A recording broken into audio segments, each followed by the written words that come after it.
We're all terrible writers, so we can't think of a good opening for Mank.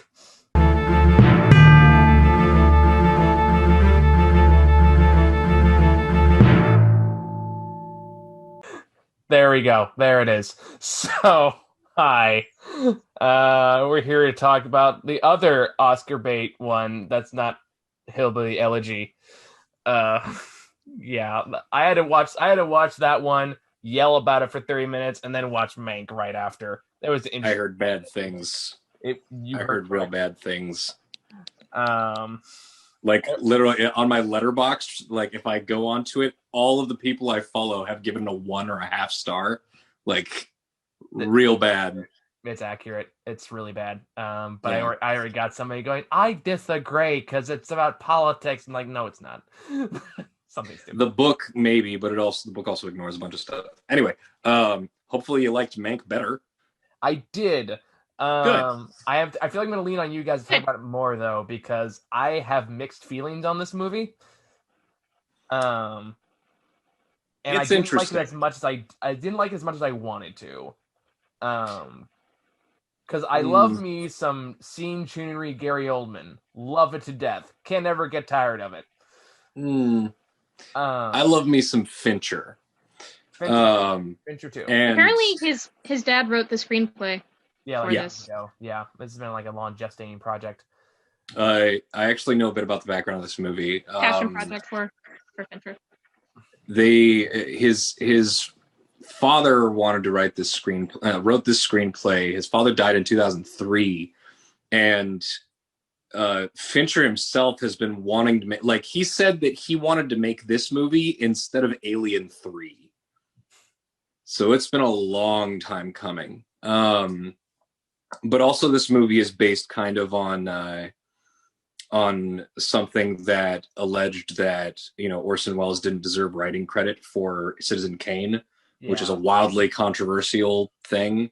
But despite the fact that I have a lot of love in my heart for Orson Welles and Citizen Kane, I still feel like I can enjoy this movie on its own for its other merits, because it's not so much about Citizen Kane as it is about the reasons that Mank went about writing it. And, he's the old school journalist from New York, bringing that kind of mindset to conservative California back in that era, and seeing the progression of events through the movie. I feel like there's more to be taken out of it than the negative portrayal of Orson Welles.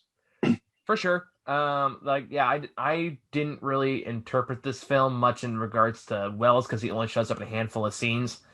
Yeah, at the end, basically. I mean, the whole movie is basically just like allegedly what inspired Mank to make this film. How accurate it is very questionable. Well, it's about as accurate as The Social Network was. Honestly, that's a great comparison. Another Fincher film. Yeah.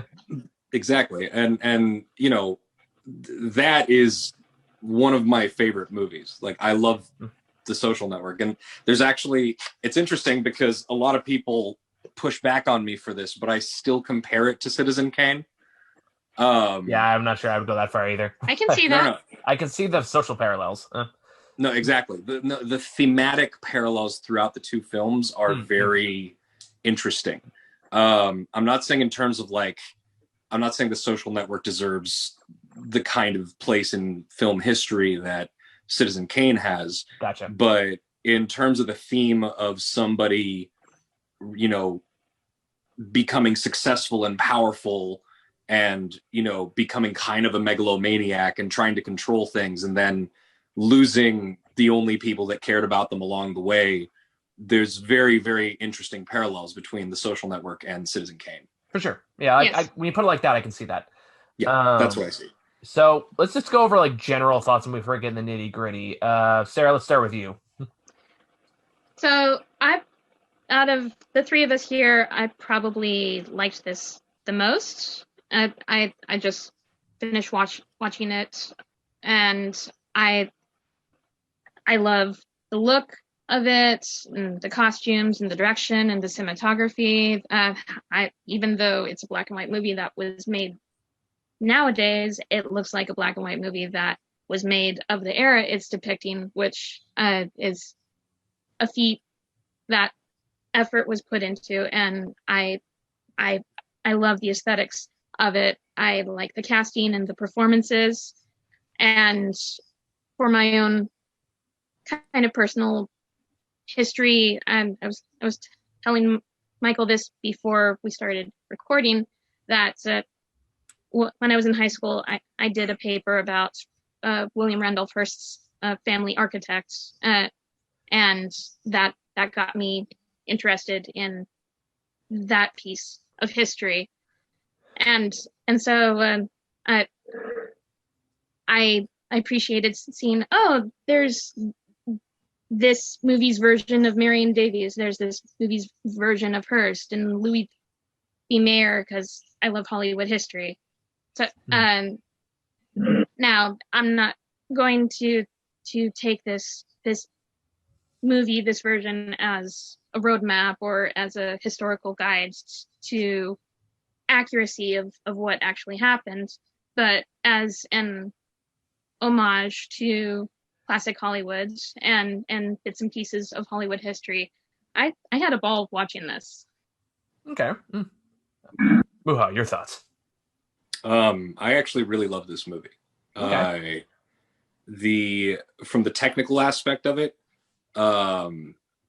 I grew up on a lot of black and white movies, and some of my favorite releases are the really meticulous, like 4K remasters of classic works.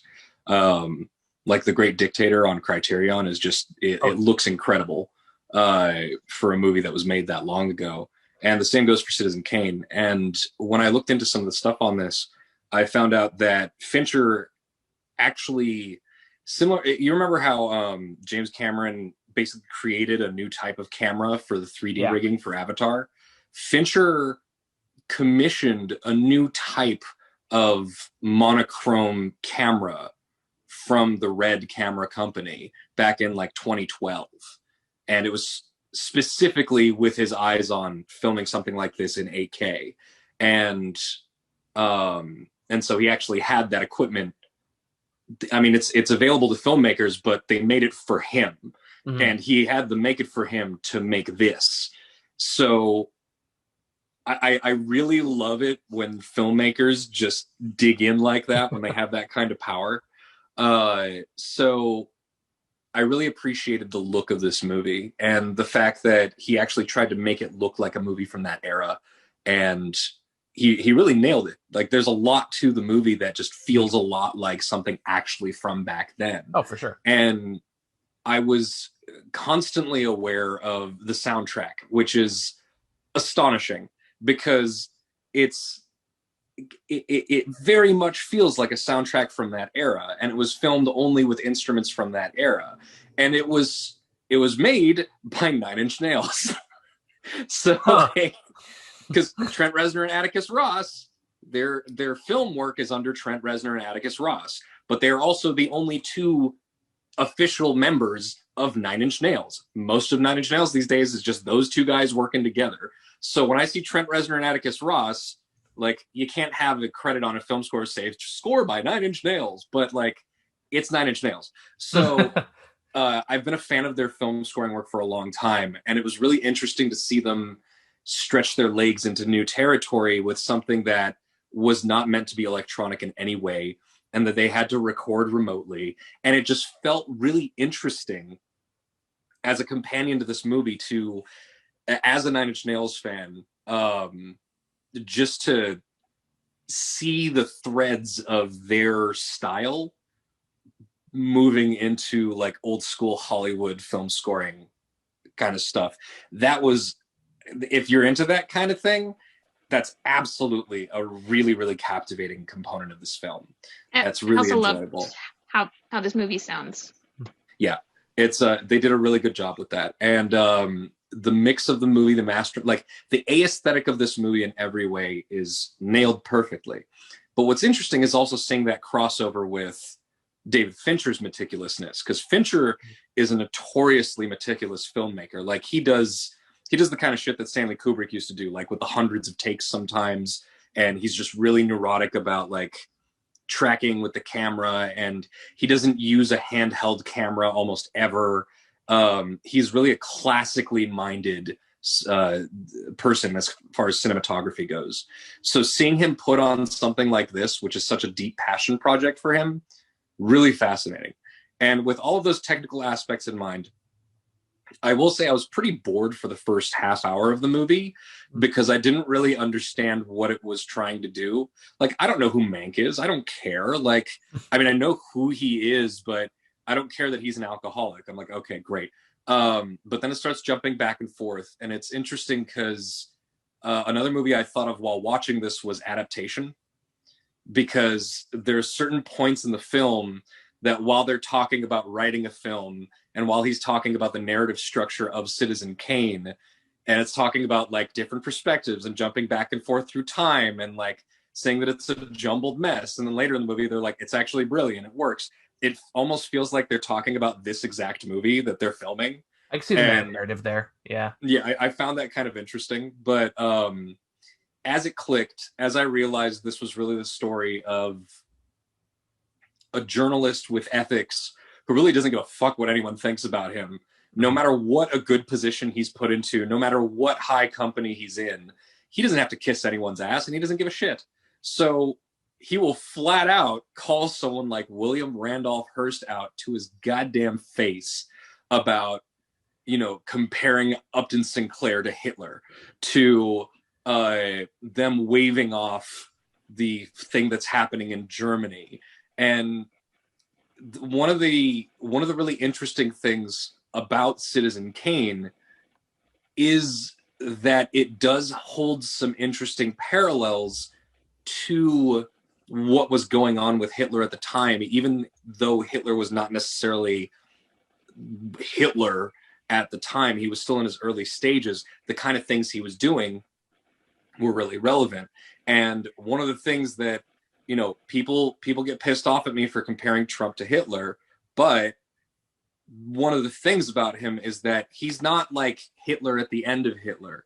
Some of the things he did were very Hitlerian, just in the sense of how he rose to power and how he composed himself, how he held rallies, the kind of language he used to describe, you know, immigrants, the kind of language he used to describe the press.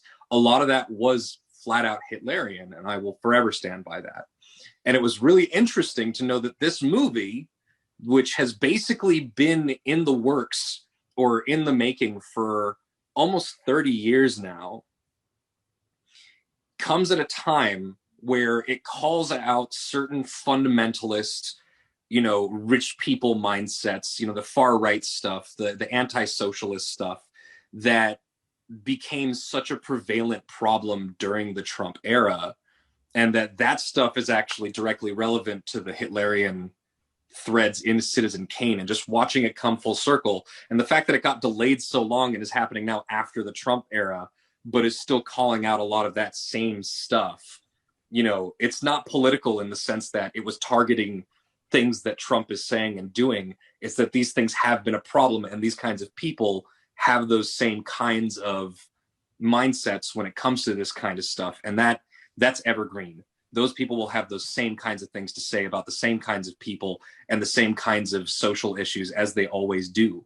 So there was a lot about this movie that I found really, really timely, as you know, as they're having these conversations in these rooms, and Mank is just this drunk asshole being like, fuck you guys. Like, you guys are monsters. I don't care. And then trying to get his movie made regardless. I really that took some stones.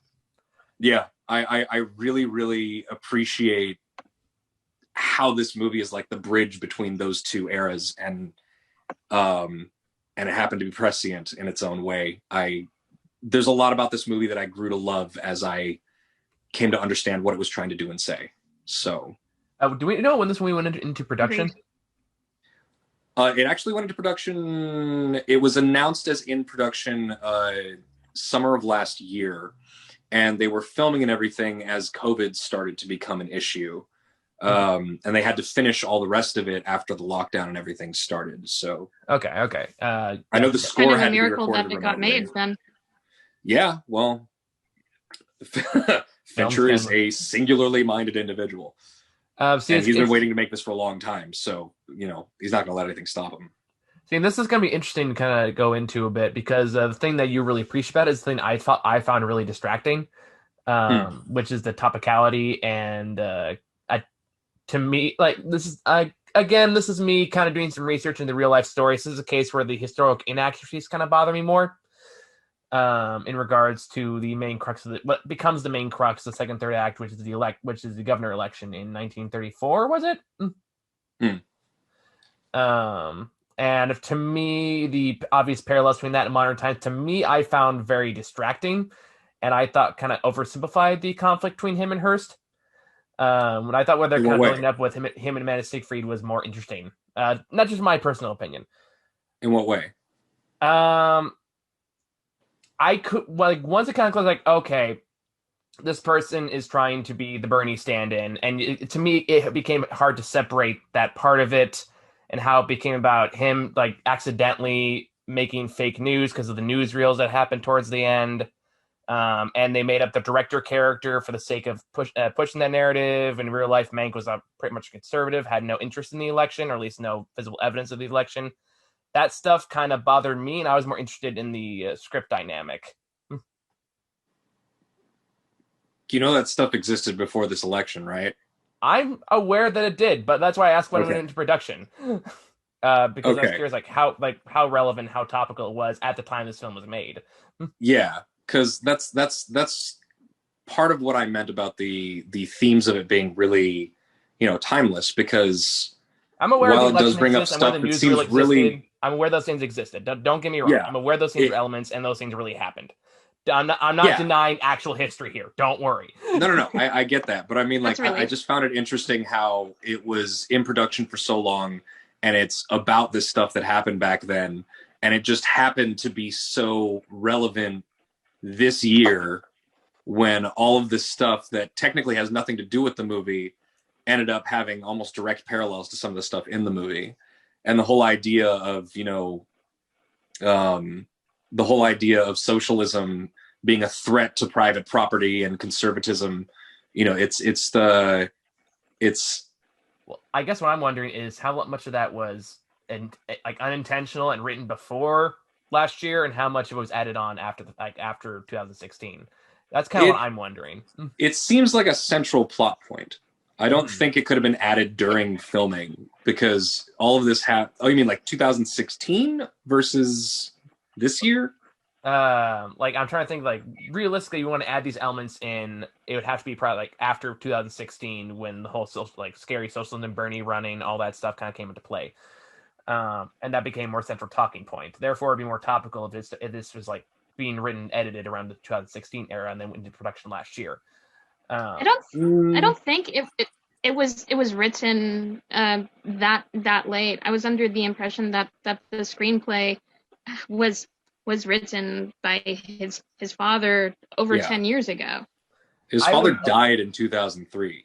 I don't know this history of the screenplay. I'm just knowing when I'm working with what I have in front of me. Well, I guess what I'm saying is that these are your assertions are wrong, Michael. Okay. Generally, just there's no way to sugarcoat that. And okay, I'm going to sit back and listen on this one. I don't have a high. The movie. I don't the think movie was written by his father. I don't think this is. Yeah. They said that. Well, like, were there again? I know, understanding it was written for that, but were there no revisions in that 10-year period? There were revisions, but they were basically to make the movie less anti-Orson Welles. Oh, okay. And considering that they had to scramble to get this movie made and distributed on Netflix by now, I think if they had made last minute additions and changes like what you're insinuating, Michael, I'm not insinuating it was last minute. This would have been years ago. That would have slowed them down quite a bit. Sarah, do you want to just sit here and boo Michael for a second? Wow. Boo, Michael, boo. I've had a very stressful day. I don't need this bullshit. I'm just kidding. I love you, Michael. You too, buddy. But no, just to give you context on this, like, okay. I don't ever educate want me. Please do. to boo you, Michael, except when you get names wrong. I know. Except I see for your when you're comments, racist. Sarah. Except for when you're racist. We got to boo you when you're racist. That is fair. Which is, like all the time. Most racist person in the world. I think that's going a little too far. No, it's a running joke. You like balloons, Muha? We ain't blowing up for you.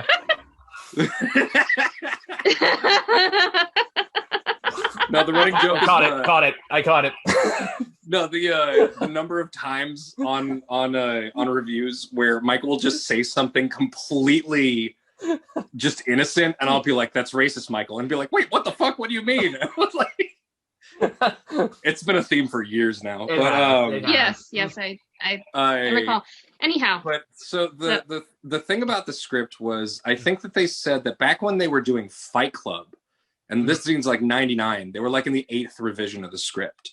So he was rewriting this with his dad while he was still alive, and I'm pretty sure that he wouldn't, undercut the general structure of his father's plot. Okay. Because of the election so recently. This is something that he's actually been trying to get made for so long and he's been having trouble because it's a really hard pitch to a studio. It is. To say, hey, can we make something in black and white about studio politics back in the 30s? Like, does that sound like a fun, like, high-grossing affair for the theaters? And I'm wondering if this was pitched down after Saving Mr. Banks. And if that helped the movie at all. Oh god. And although so he asked Netflix just almost like a fuck it, like just like, hey, do you mind if we do this? And Netflix said yes, and he was like, wait, really? Oh, shit, we're gonna do this, yes. Okay. So yeah. Okay. So with that context, I will concede. Okay. So with that in mind, though, I'm not prepared to die in this hill. Go ahead. No, it's fine. But now that you have that context, that it is not.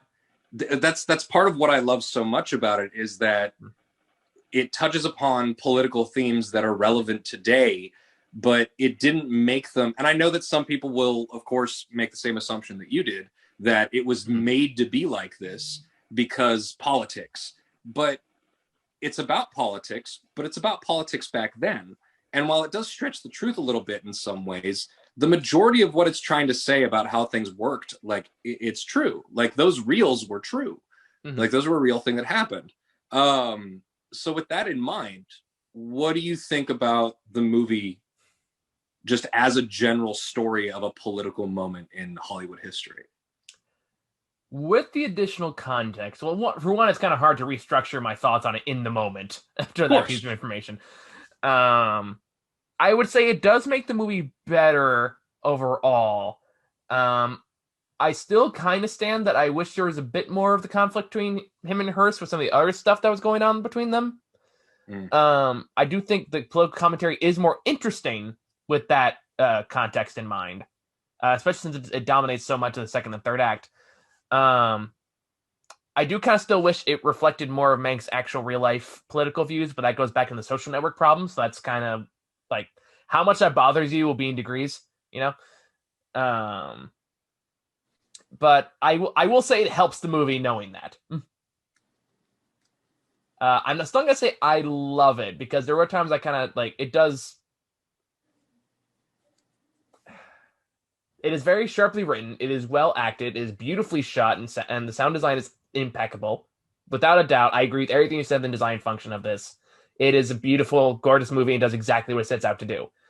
I think love the costumes. Like the costume design, the makeup, Amanda Seyfried in particular has like a great performance in this movie.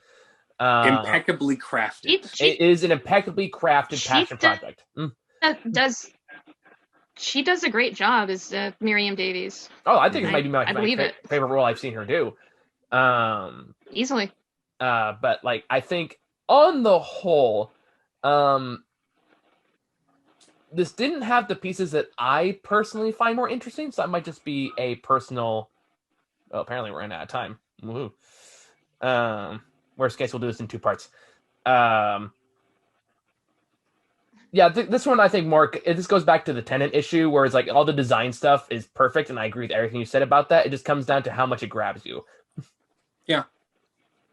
It grabbed me because I I love this kind of movie, and I'm fascinated by Hollywood history, and I know you were saying, Mahan, that this is not an easy film to pitch, but the funny thing about that is that if there is an Oscars next year at some point, this is totally their kind of movie because it's a Hollywood movie up its own ass.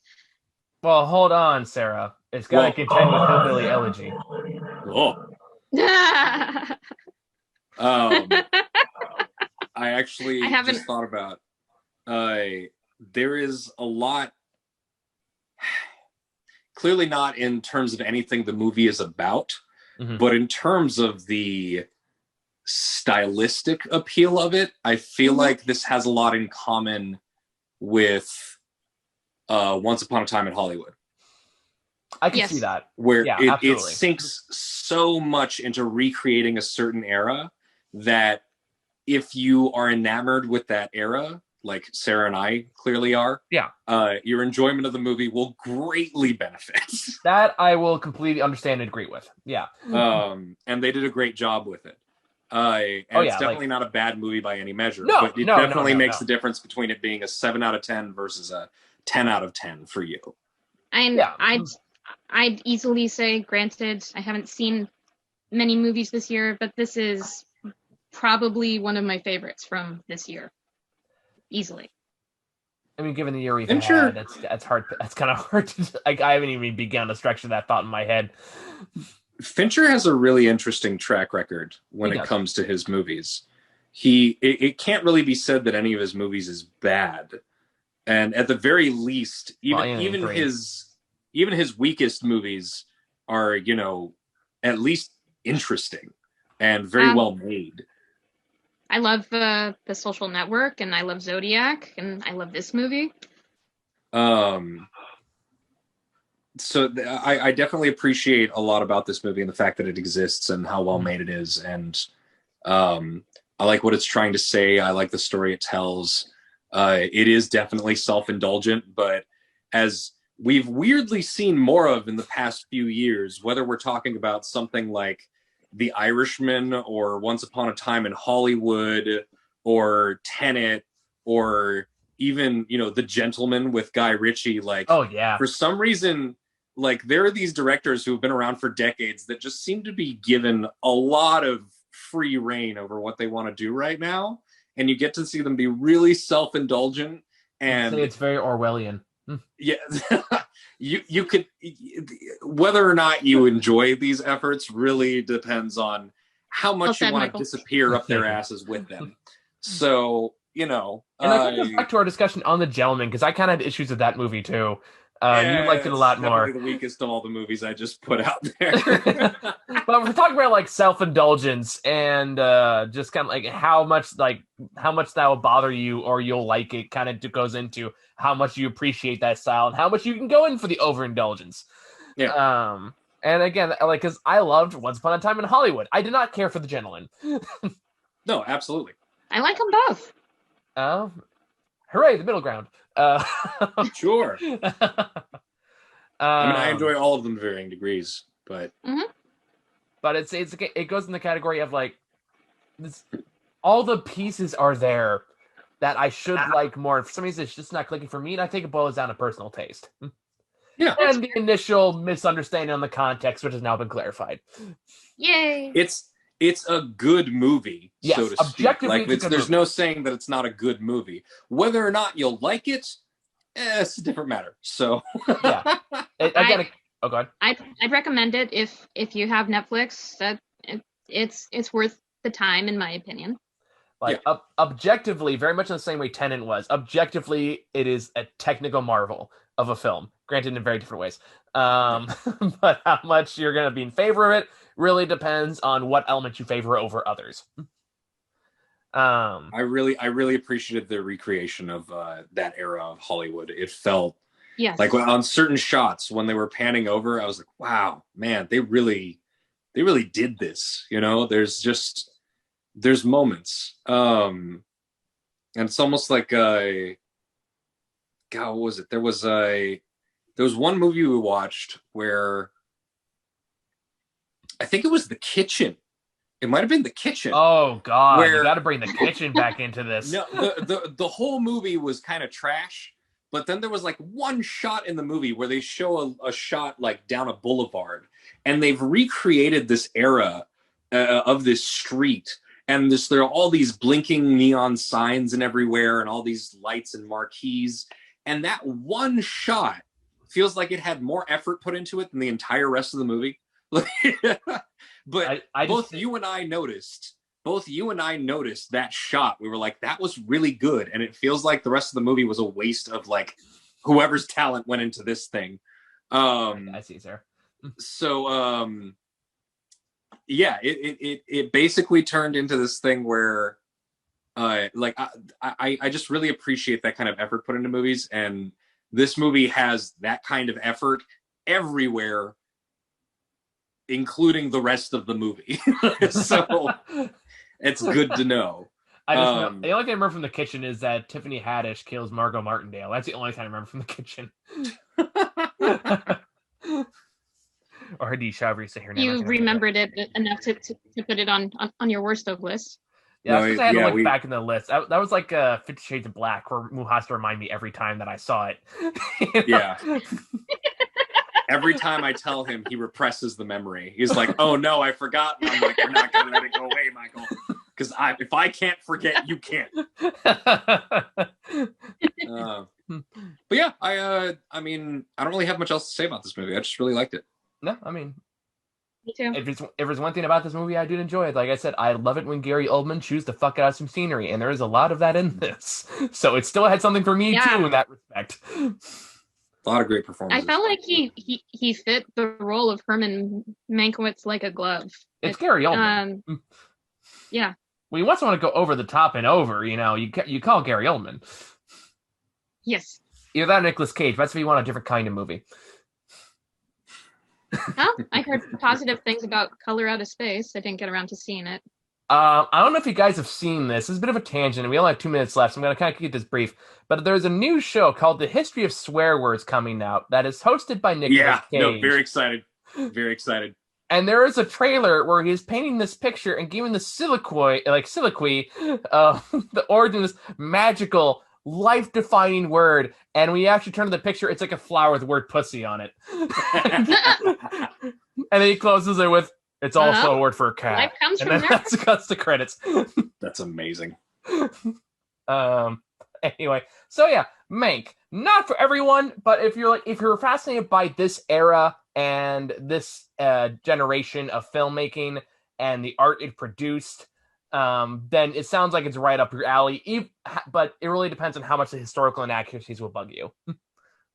I feel like if you enjoy something like Citizen Kane, or Citizen Kane, then there's a high chance you'll enjoy this movie. If you enjoy movies from that era, if you're into that kind of thing, they tried to make this a movie like that era, and it works. They succeed in that. So yeah,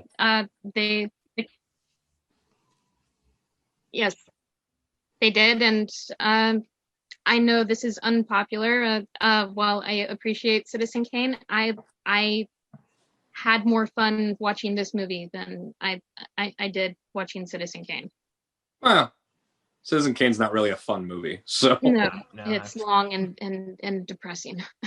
I haven't watched it in years. My exact kind of thing. All